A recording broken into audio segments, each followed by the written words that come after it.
हर हर महादेव प्रिय दर्शकों। नाथ दैव कर कवन भरोसा, सो सिय सिंधु करिय मन रोसा।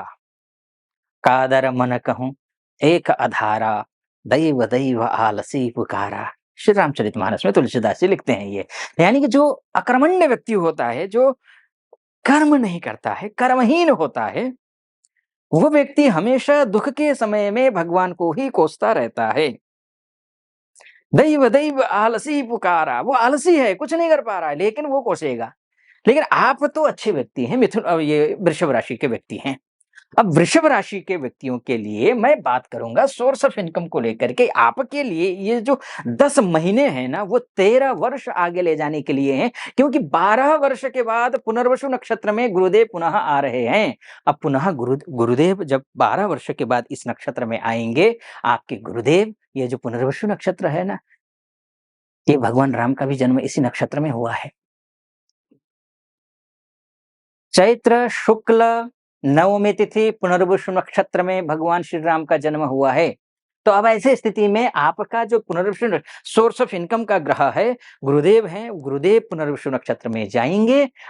ये 13 अगस्त से लेकर के ये आपको 18 जून 2026 के बीच में, यानी कि 330 दिन, यानी कि 10 महीने। ये जो 10 महीने हैं, आपके लिए जीवन को पूरी तरीके से बदलने का समय है। 12-13 वर्ष आगे निकलने का समय है, क्योंकि 12-13 वर्ष के बाद ये ग्रह आए हैं और आप पूरी तरीके से काया पलट करते हुए दिखाई दे रहे हैं। और किन किन क्षेत्रों में आप अच्छा करेंगे, क्योंकि आप हैं भाग्यवादी व्यक्ति ने, आपके भाग्येश और कर्मेश शनि ही हैं। और भाग्येश और कर्मेश शनि होने का सीधा सा तात्पर्य यह है कि आप बिना काम किए आपके लिए कुछ हो नहीं सकता है। शनि को दुर्भाग्य का कारक ग्रह कहा गया है, तो वहीं पर सौभाग्य का कारक ग्रह अगर कोई है तो वो गुरुदेव हैं। और यही दुर्भाग्य का कारक, लेकिन आपके लिए शनि नहीं है, आपके लिए तो सौभाग्य का कारक ग्रह शनि है। और सौभाग्य का कारक ग्रह शनि ये आपके लिए मेहनत करवाएगा। और सौभाग्य का कारक गुरु भी है।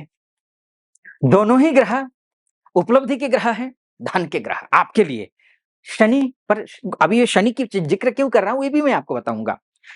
गुरु धन का, पद का, स्थान का, रिश्ते का, विवाह का, संतान का, स्वास्थ्य का, यश का, मान का, प्रतिष्ठा का, योग्यता का, कर्मठता का, न्यायप्रियता का, आध्यात्मिकता का, आत्मीयता का, गुरुता, गंभीरता, निर्णय शक्ति हो, आदर हो, दृढ़ता हो, समृद्धि से संपूर्ण परिवार सुखी हो, समृद्ध हो, वो दिलाने वाला ग्रह कौन है? वो गुरुदेव हैं। और गुरुदेव पुनर्वसु नक्षत्र में जाएंगे। पुनर्वसु नक्षत्र का क्या तात्पर्य है? गुरुदेव 3 नक्षत्र में गोचर करेंगे, उसमें से पुनर्वसु नक्षत्र एक है। पुनर्वसु नक्षत्र का सीधा सा अर्थ निकलता है पुनः। पुनः क्या प्राप्त करने जा रहे हैं आप? यानी कि पुनरावृत्ति करने जा रहे हैं, पुनर्विचार करने जा रहे हैं, पुनर्निर्णय लेने जा रहे हैं, पुनः समृद्धि आ रही है। जो भी मान खोया है, जो भी पैसा खोया है, जो भी कॉन्फिडेंस खोया है, वो मान, सम्मान, पैसा, कॉन्फिडेंस, नौकरी, बिजनेस, उनको पुनः प्राप्त करने जा रहे हैं इन 10 महीनों में। आप भरोसे से मान कह सकता हूं। पुनर्वसु नक्षत्र, मैंने जैसे कहा ना आपसे, राम जी का नक्षत्र है। राम जी, भगवान श्री राम इसी नक्षत्र में जन्म हुआ था इनका।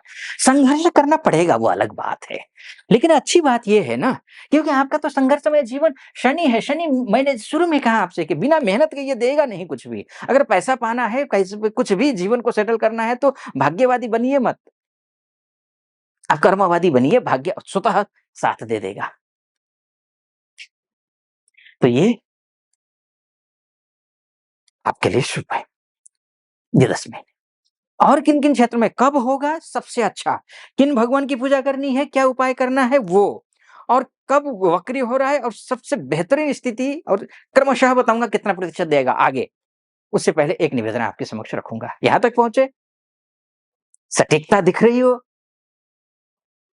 मेरा फलादेश में, तो चैनल को सब्सक्राइब, वीडियो को लाइक, और कमेंट बॉक्स में हर हर महादेव लिख दीजिएगा। चलिए फिर से वापस विषय पर आता हूं। आपके लिए गुरु की बात हो रही है ना, पुनर्वसु। गुरु उच्च के हो रहे हैं, कब हो रहे हैं गुरु उच्च के? देखिए, मिथुन राशि में है गुरु।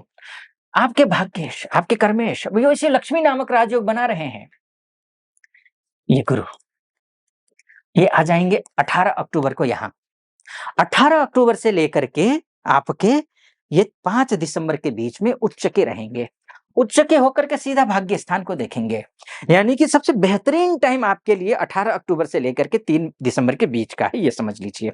एक पक्ष ये हुआ।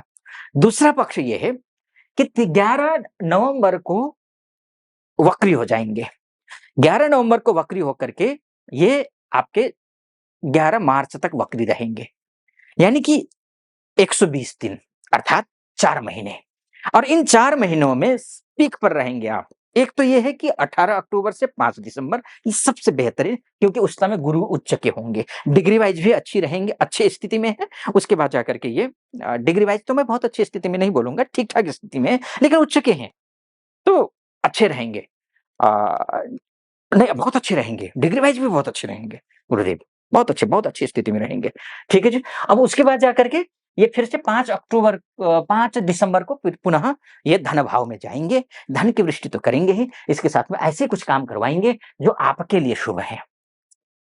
रुके, अटके हुए, लटके हुए काम करवाएँगे। उसके बाद गुरु की दृष्टि यहाँ भी है, शत्रुओं से आपको मुक्त करेंगे, ऋण से आपको मुक्त करेंगे।